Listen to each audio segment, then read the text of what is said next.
yan po, nilagyan po natin ng salt and pepper yung ating chicken. Ground chicken po yan. Ginamit natin.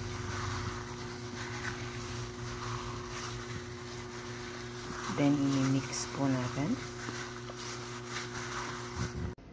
And then, kakat natin yung ham into half. Yan, ganyan.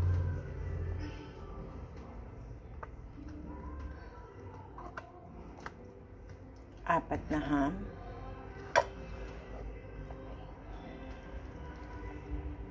Ganyan kalaki, half lang. And then, gagaya tayo ng cheese.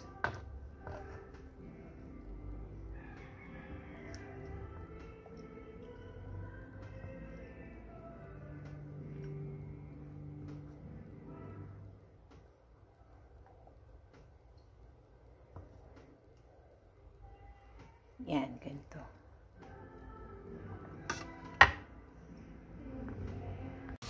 So, yun.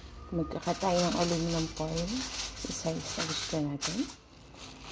And then, lalagyan natin siya ng butter para hindi dumikit yung ground chicken natin. Ilalagay. Yan. Tapos, maglalagay tayo ng ground chicken. Okay, depende kung gaano kalaking gusto natin. So, nasa inyo na yan. So, ganito lang sa akin. 2 tablespoon lang. Tinansya ko na lang yan. I-spread natin siya na ganyan.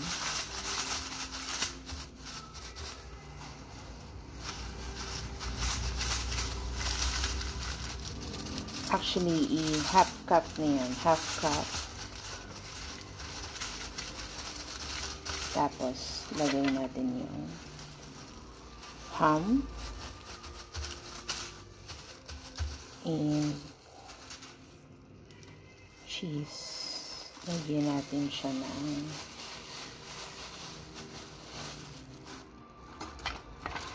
custard.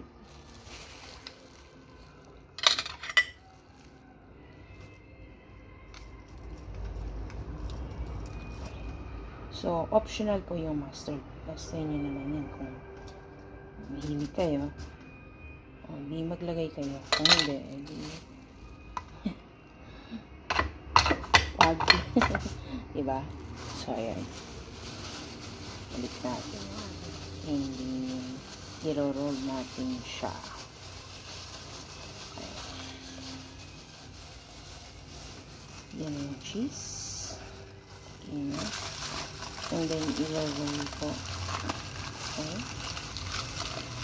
Ganyan.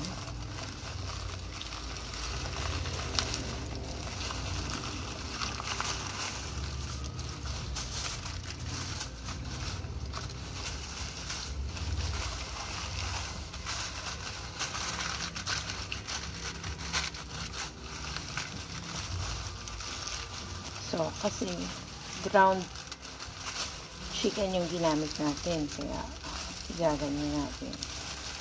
Pero pagka yung fillet, yung slice chicken, pwede namang hindi ganyan. So, para lang mabuo siya. Yan. So, ganyan kalaki yung cordon bleu natin. Okay? As ipipraise natin siya overnight. Ayan po, sa half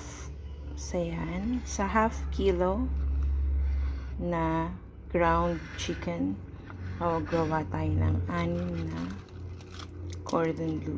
Hindi naman siya sobrang liit, hindi sobrang laki.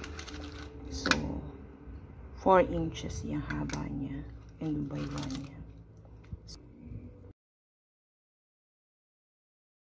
Na-freeze na natin yung ating cordon bleu.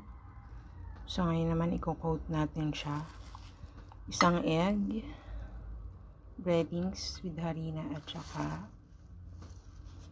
breadcrumbs. So, i-beat natin yung egg.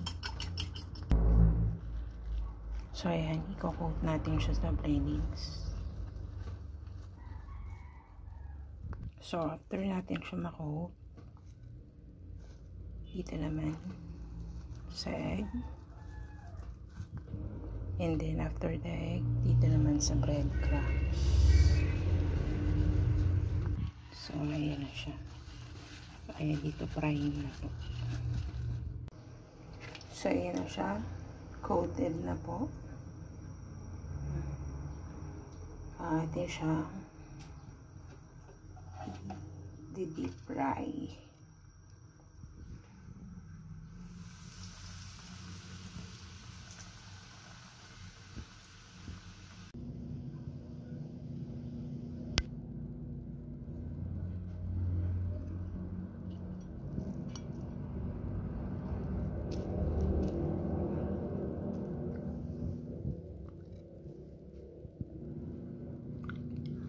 Mm.